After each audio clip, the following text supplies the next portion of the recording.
প্রায় 17.5 টন জেলেদের বিজিএফের সরকারি চাল উদ্ধার করা হয়েছে। বাংলাদেশের রক্ষক প্রায় ভক্ষক হয়ে থাকে, এর হাজারো উদাহরণ রয়েছে। বাংলায় প্রবাদ বাক্যে এই বাগধারাটি সহজে প্রবেশ করেনি, হয়তোবা এর রয়েছে দীর্ঘ ইতিহাস।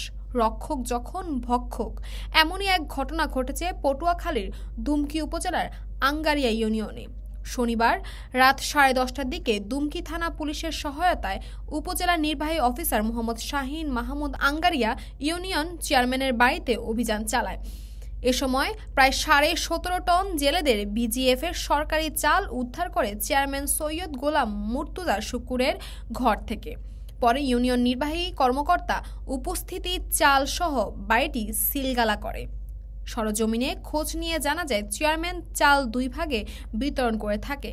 যাদের ইউনিয়ন পরিষদের আশেপাশে বাসা তাদের ইউনিয়ন পরিষদে বসে চাল বিতরণ করে এবং যাদের বাসা চেয়ারম্যানের বাসার কাছে তাদেরকে তার বাসা থেকে বিতরণ করা হয়, বরং যাতে সুবিধা হয় সে কারণে আনা হয়েছে।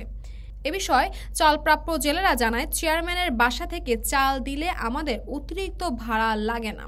আমাদের অনুরোধেই সে বিগত দিন থেকে এভাবেই চাল বিতরণ করে আসছে। এ বিষয়ে উপজেলা নির্বাহী অফিসার মোহাম্মদ শাহিন মাহমুদ বলেন, এ বিষয়ে তদন্ত সাপেক্ষে বিধি মোতাবেক সর্বোচ্চ ব্যবস্থা গ্রহণ করা হবে।